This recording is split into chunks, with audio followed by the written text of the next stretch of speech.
Hello students, welcome to our online classes. पिछली video में हमने हमारी पाठ्य पुस्तक मकरंद भाग 2 जिसका पाठ 2 है नर से नारायण, जो कि बाबू गुलाब राय के द्वारा लिखित है। हमने बाबू गुलाब राय का जीवन परिचय तथा इस पाठ का केंद्रीय भाग पढ़ लिया था।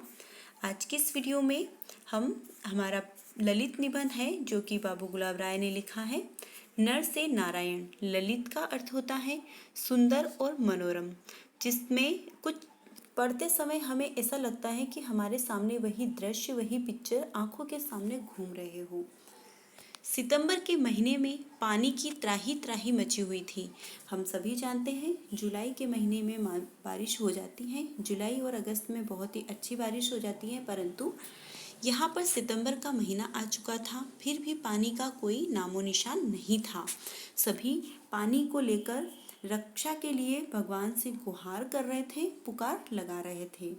मैंने भी धर्म पालन के लिए पास के खेत में चरी बो रखी थी। और लेखक कहते हैं कि मैंने भी धर्म पालन के लिए कि सभी फसलें उगा रहे हैं, मैं भी उगाऊं, उसके लिए उन्होंने पास के खेत में चरी बो दी थी, जो एक प्रकार की घास या एक प्रकार की फसल होती है। ज्वार की पत्तियां ऐंठ ऐंठ कर बत्तियां बन गई थी। चरी मीन्स वही ज्वार है। ज्वार की जो पत्तियां थी वह पानी न मिलने के कारण किस प्रकार से फसलें सूखती हैं, आई होप आप लोगों ने देखा होगा। तो फसलें, वो चरी की जो पत्तियां थी वो घूम घूम के एक बत्ती के समान, जो रुई से बाती बनाई जाती हैं, उसके समान बन गई हैं। मैं भी जीव दया प्रचारणी सभा का भूतपूर्व मेंबर होने के नाते नो निहाल, किंतु अब तन मन मुरझाए हुए नव उम्र पौधों की बेबसी पर और अपनी गाड़ी कमाई के 20 रुपये की बर्बादी पर दो आंसू बहा लेता। लेखक कह रहा है कि मैं भी जो जीव दयाल प्रचारणी सभा के वह पहले भूतपूर्व मेंबर हुआ करते थे, उसके नाते जो जीव दया प्रचारणी सभा के थे, मतलब जहाँ पे जीवों पे दया की जाती है, इस प्रकार की एक सभा, एक प्रकार की कमेटी थी, सभा थी, जिसके मेंबर यह बाबू गुलाब राय थे। इसलिए वहाँ के मेंबर होने के नाते भी वह, और अपने जो 20 रुपये की बर्बादी थी उसके नाते भी वह, जो छोटे छोटे पौधे हैं, जो छोटे छोटे प्लांट्स बड़े हो रहे हैं, अब वो मुरझा रहे हैं, उनकी बेबसी पर रोऊं, या फिर अपनी जो गाड़ी कमाई थी उसके मैंने 20 रुपये उसमें लगाए हैं, उसकी कमाई की बर्बादी पर रोऊं, मैं भी दो चार आंसू बहा लेता, ऐसा वह सोच रहे हैं लेखक अपने मन में।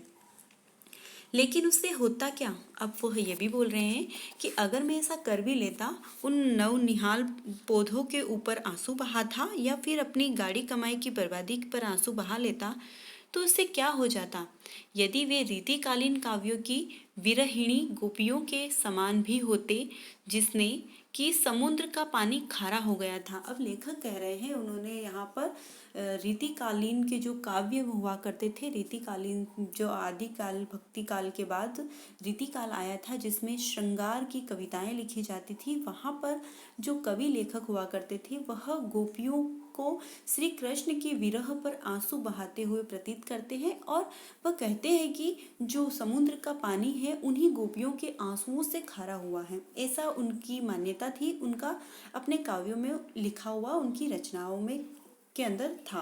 तो यहाँ पर लेखक कह रहा है कि मैं तो वो गोपियों के, मेरे वो आंसू उन गोपियों के आंसू तो नहीं है जिससे पूरे समुद्र का पानी खारा हो गया था। यहाँ पर जो रीतिकालीन काव्य विरहिणी गोपियों के समान भी होते, जिसकी समुद्र का पानी खारा हो गया था। इस पंक्ति के अंदर अतिशोक्ति अलंकार है, जिसमें किसी बात को बढ़ा चढ़ाकर कहा जाता है। लेखक कहते हैं मेरे उन आंसुओं से ऐसा होने वाला नहीं है, और कभी हो भी गया तो, अगर वाकई में समुद्र का पानी हमारे आंसुओं से खारा होता है और ऐसा हुआ भी, तो क्या होगा, वे खारा होने के कारण सिंचाई के काम में न लेते। अब वो खारा हो गया है तो उस पानी को सिंचाई के काम में भी नहीं ले सकते।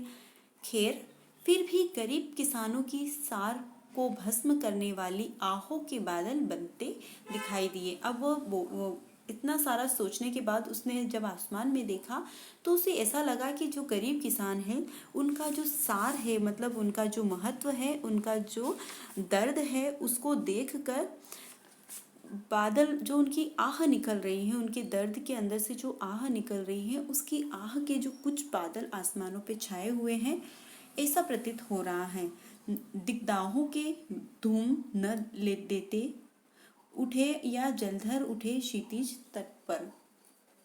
लेखक कह रहा है कि जिस प्रकार से किसानों की जो उनके जो सार था, उनकी जो मेहनत थी वो भस्म हुई है, उसकी वजह से उनके अंदर से जो आह उठी है, या तो यह उस आह के बादल है या फिर दिशाएं, चारों दिशाओं जो है वो जल चुकी हैं। दिग्दाओं का मतलब होता है चारों दिशाओं का जलना, चारों दिशाएं जो जल गई हैं उसका जो धुआं उठा है, या फिर बादल पृथ्वी और आकाश, क्षितिज का अर्थ होता है जहाँ पृथ्वी और आकाश का मेल होता है, बादल जो है क्षितिज में जाकर रुक गए हैं।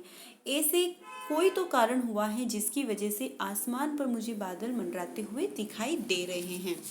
ऐसा मालूम होने लगा है कि अब दीनदयाल के कान में भी भनक पड़ी है। अब उनका कहना है कि ऐसा लग रहा है कि अब तो भगवान के कान में भी, दीनदयाल में भगवान के कानों में भी हमारी बात की भनक पड़ गई है। शायद यह न कहना पड़े, का वर्षा जब कृषि सुखाई। अब लेखक कह रहा है कि अब भगवान को भी सुन लिया है भगवान ने भी, अब हमें यह नहीं कहना पड़ेगा कि अब वर्षा का क्या फ़ायदा जब पूरी तरह से हमारी खेती सूख गई है, क्योंकि खेती अभी बची हुई थी, अभी भी पानी बरस जाएगा तो उनकी फसलें बच जाएगी।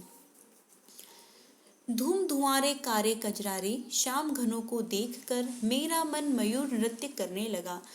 लेखक ने देखा कि आसमान में काले काले धुएं के समान उठे हुए बादल घूम रहे हैं, तो उनको देखकर एक मोर जिस प्रकार काले बादल को देखकर नाचने लगता है, उसी प्रकार आज भी लेखक का मन काले बादलों को देखकर नाचने लगा है। यहाँ पर रूपक अलंकार है, यहाँ पर जो बादल है उन बादल और मयूर को लेखक के मन से उनकी तुलना की गई है, उनके समान सुंदर बताया गया है। बादलों की उपयोगिता की अपेक्षा मैं उसके सौंदर्य से अधिक प्रभावित होता हूँ। अब लेखक कह रहे हैं कि जो बादलों की उपयोगिता है, मतलब जैसे पानी आएगा, बादल घूम रहे हैं तो पानी आएगा, वर्षा होगी, फसलें होगी, उनकी उपयोगिता से मुझे कोई लेना देना नहीं, मुझे इतना फर्क नहीं पड़ता। परंतु जब इन आसमानों में मैं देखता हूँ और काले काले जो बादल मंडराते हैं वो बहुत ही सुखद और आनंदित दायक होते हैं, उनको देखकर मैं अधिक प्रभावित होता हूँ। बाहर घूमता फिर नन्ही नन्ही बूंदों के सुखद शीतल स्पर्श से पुलकित हुआ आनंद और कर्तव्य तथा श्रेय प्रेम का समन्वय करने कॉलेज भी गया। अब लेखक बोल रहा है कि मैं पहले कभी तो बाहर जाता, कभी अंदर आता, और जो छोटी छोटी प्यारी प्यारी बूंदें बारिश की धरती पर गिरती हैं तो वह बहुत ही ठंडी और शांतिप्रद होती है, वह हमें बहुत ही शांत कर देती है और बहुत ही खुशी का अनुभव होता है उसके अंदर। आनंद और कर्तव्य, जिस प्रकार से आनंद और कर्तव्य का मेल हो रहा है, उसी प्रकार मैं श्रेय प्रेम का समन्वय करने कॉलेज गया। श्रेय प्रेम का अर्थ है लौकिक और परलौकिक दोनों आनंद को पाने के लिए, जो लोक का आनंद होता है वो और परलोक का आनंद होता है, उन दोनों आनंदों का समन्वय करने के लिए, दोनों आनंदों को मिलाने के लिए मैं कॉलेज में गया। वह एक अध्यापक थे तो उनको कॉलेज में जाना पड़ता है। यद्यपि मेरी सदा छुट्टी सी रहती है, लेखक कह रहे हैं कि मेरी तो ऐसे ही छुट्टियां लगी रहती हैं, तो भी वर्षा के कारण कॉलेज बंद हो जाने के से बालपन के संस्कारों वश प्रसन्नता का अनुभव किया। अब लेखक कह रहे हैं कि वैसे तो मेरी छुट्टियां रहती हैं, परंतु आज मैं फिर भी कॉलेज गया और वहाँ वर्षा अधिक होने के कारण छुट्टियां थी।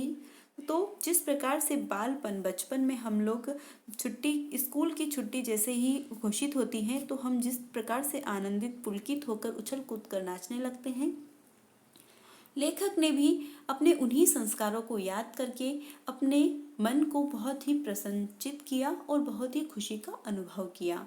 धूली धुलाई सड़कों की सन्निग्ध चमकीली छटा तथा चारों ओर से नयनाभिराम छायावादी आर्द्र सौंदर्य का आस्वादन करता हुआ हंसता खेलता खेती की ओर हर्षपूर्ण दृष्टिपात करता हुआ उमंग भरे हृदय के साथ घर लौटा।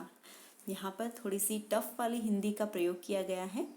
देखो, जिस प्रकार से लेखक कॉलेज से लौट रहा था उसने देखा कि जो सड़कें हैं वह साफ स्वच्छ हो चुकी हैं, चिकनी हो गई हैं और वहाँ पर चारों तरफ नैनाभिराम मतलब आंखों को शांति, सुकून और आराम देने वाला दृश्य प्रतीत हो रहा था। चारों तरफ जहाँ भी वो नजरें घुमाता उसकी आंखों को बहुत ही शांति और प्रेम के भाव प्रकट होते हैं।